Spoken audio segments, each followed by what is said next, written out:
All right, let's talk about subnetting. It might sound super technical, but it's one of those core concepts that really keeps the internet humming along. It's the secret sauce that helps everyone from giant tech companies to your own home network stay organized and efficient. So let's just start with this massive question, right?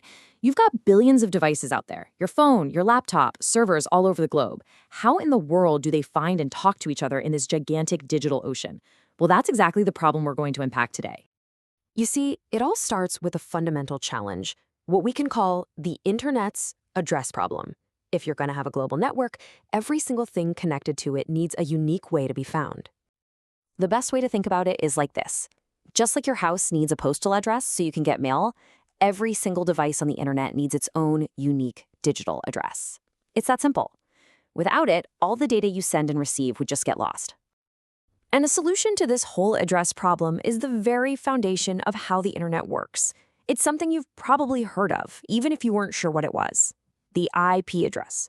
It's basically a digital postal code.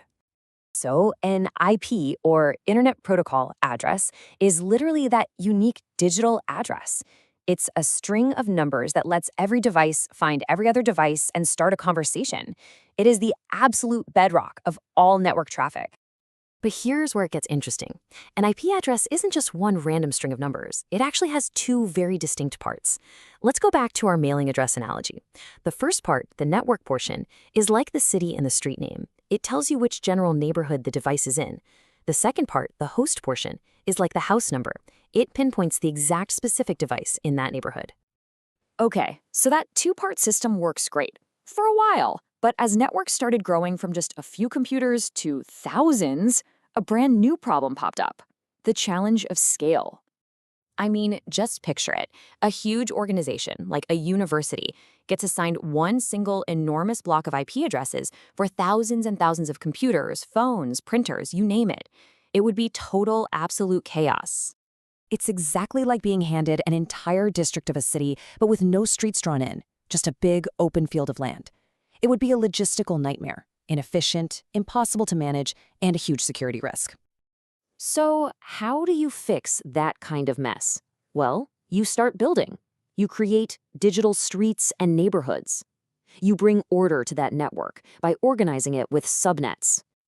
And that is exactly what subnetting is. It's this really elegant process of taking that one giant chaotic network and slicing it up into smaller, more logical, and way more manageable little subnetworks. It's all about creating order out of digital chaos. So to bring it all back to our analogy, if that giant IP address block is the city district, subnetting is the process of actually paving the roads, creating cul-de-sacs, and assigning house numbers. It gives the network the structure it desperately needs. Okay, so that's the what and the why. Now for the fun part. Let's roll up our sleeves and get into the how and see what this actually looks like with a real-world example. So let's go back to our university. They've been assigned this big IP address block you see here.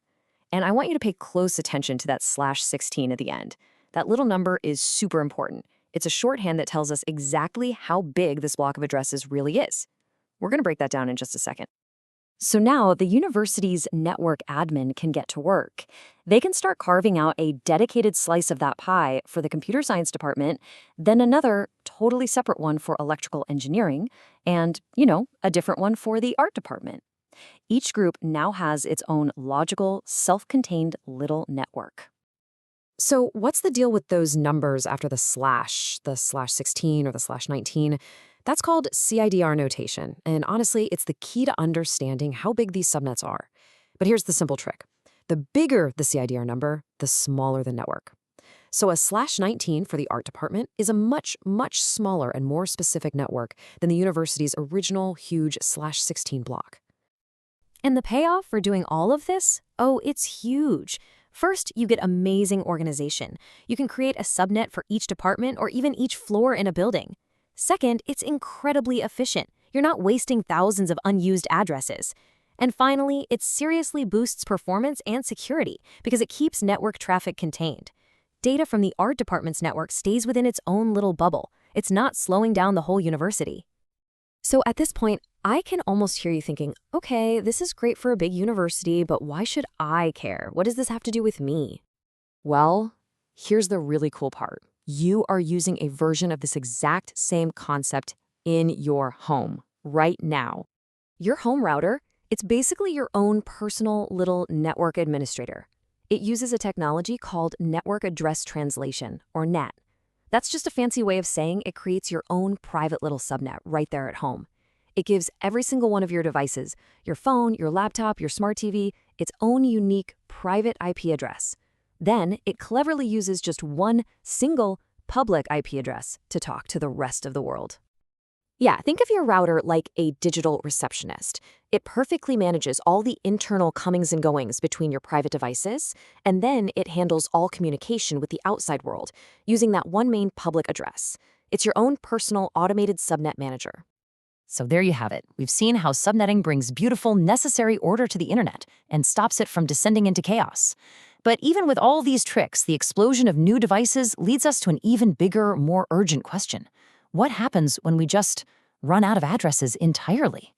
Well, that's a story for our next explainer. Thanks for watching.